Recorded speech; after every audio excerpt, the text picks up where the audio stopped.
In today's episode, Terry will goof around. Use your car, they said. And a Nissan will get excited.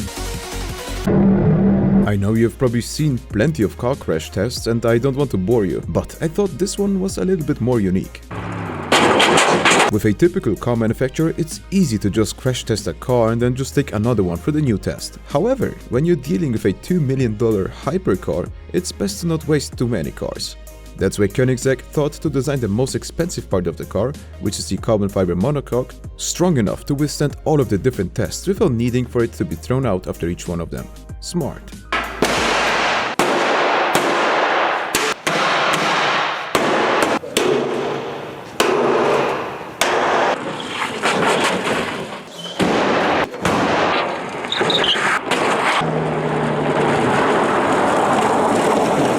Have you ever seen a car that looks like a kid throwing a tantrum at Walmart?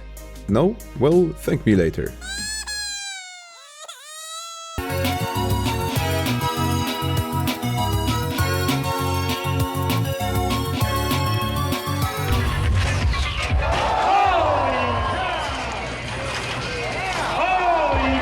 This Cadillac Seville might remind you of the previously shown Peugeot Boxer that was shortened by over 3 meters. But no, brother.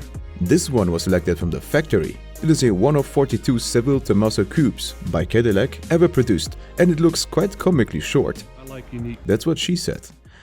I am gonna shoot myself. My brother actually won this car out in Las Vegas. It's a unique car. I like unique cars. This is one of them. Leather seats. Anyway, if you've ever wondered how a Forza Horizon festival would look like in real life, check this out.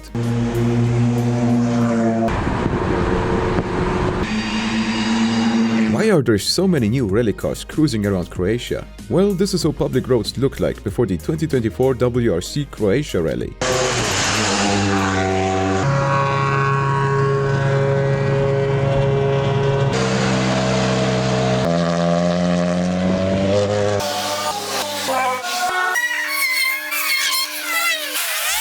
If you're looking to buy a monster limo truck, then I have good news for you. There is a monster limo truck up for sale in Arizona right now. I think. Inside you get 4 large couches that will fit an infinite amount of female companions. Oh, and the truck can also do a crab walk. Because whoever built this thought, why not? On a serious note, I'm sure it just helps with super tight corners.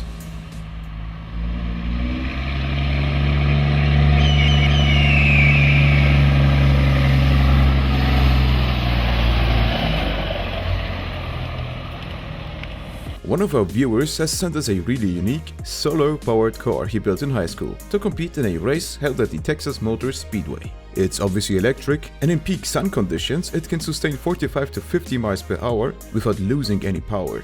For efficiency, it's on skinny BMX bike tires to reduce rolling resistance. It took over 3 years to build it from scratch.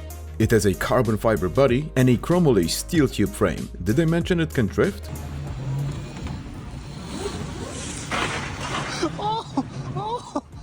He also said that he would love to see it in a video, and you know what? We also love to see it here. If you have any interesting clip of yours, feel free to contact us via email or our future Discord server.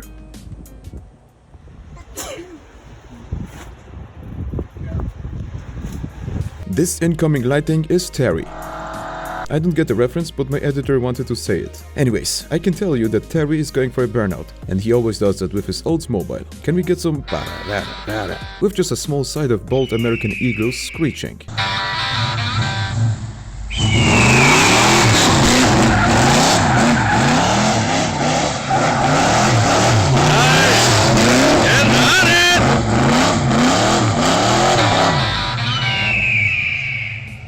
If you think owning a Bugatti Veyron is unrealistic, I got you. Look out for a Bugatti Veyron that is built on the Mercury Cougar frame. They can be bought for like just over 120k, like this one, and they are good enough to trick others into thinking that you are part of the world elite. It also has a very optimistic 280 miles per hour on the gauges, but I'm not so sure about it ever getting past 80. Also, the Bugatti you're seeing right now is owned by a guy who actually has a lot of exotic supercars. He just wanted a replica of the Bugatti with a LS2 V8 that he could daily drive without worrying about it too much. since the original Bugatti Veyron was notoriously expensive to maintain. One of the goals of the Veyron successor, the Bugatti Chiron, was to lower the ownership costs.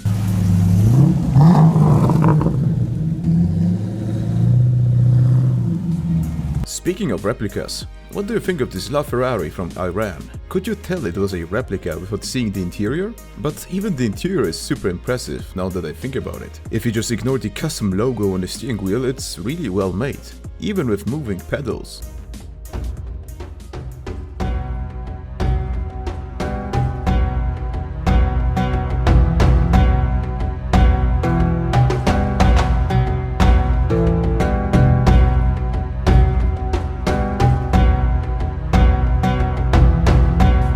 So, RX-7 seemed to have come with 2 rotor engines from the factory, but here is one with a 3 rotor.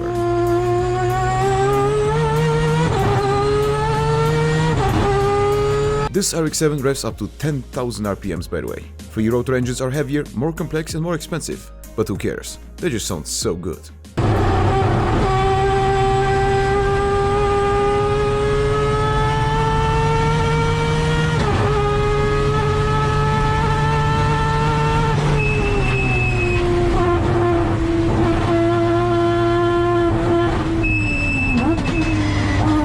This is an example of a safety car doing its job, protecting lives from dangerous pheasants. One of the comments on this video said, "Those stop oil protesters will try anything."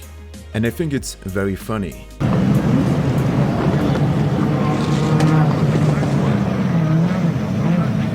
Also, my editor Kennet has captured his Porsche Safety Car in real life at Goodwood Festival of Speed. 5 exclamation marks. This video is very inspiring, because some people can perceive their own car differently to others. Life's too short to drive boring cars. That's a Kia Soul! This same video also inspired Kennet, the editor, to put this sticker on whatever his car will be. And he made me say this line because he is really in charge, because Kennet is so cool and so good. I think I should write a script on my own again. Ever heard of the edging donut technique? Never? Well then check this out.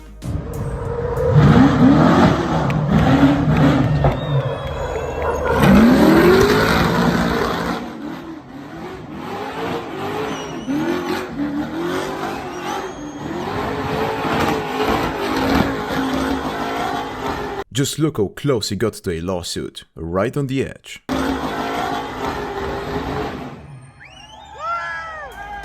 Wheelchair accessibility trucks are a great solution for disabled people to enjoy cars like normal people. Wait, you're not supposed to say that like disabled people are not normal people, but whatever. They are also a great flex on the homies if you want to be called Inspector Gadget. Inspect the Gadget. Inspect the Gadget ass motherfucking truck.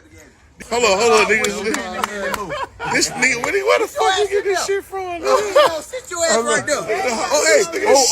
Gus. This nigga shit, man. Ghostbuster truck, look. Men in black ass nigga, goddamn. That nigga on Ghostbuster. Hell to the fuck now, man. Look at this shit. Look, Hell to the fuck now. I look downstairs on the back. Why that nigga stupid? God damn. Fuck a Tesla, nigga. This nigga got some motherfucking Inspect the Gadget shit. Another clip from a viewer of our channel. It's probably the most street legal car in Slovakia.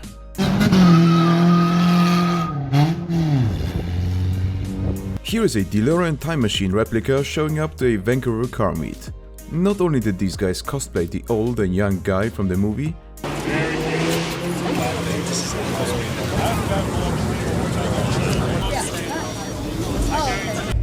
This is the highlight. Shocks. It's a little smoother on this side. but they use a fake plutonium to put in the chamber. Or at least I think it's fake. Wait, what's this noise? Oh shit, the Russians are coming. I'm out of here, see ya guys. Safe now, everything is lead lined, and that is my demo. That's everything for today. Thank you so much for watching, and have a nice day. That doesn't make sense.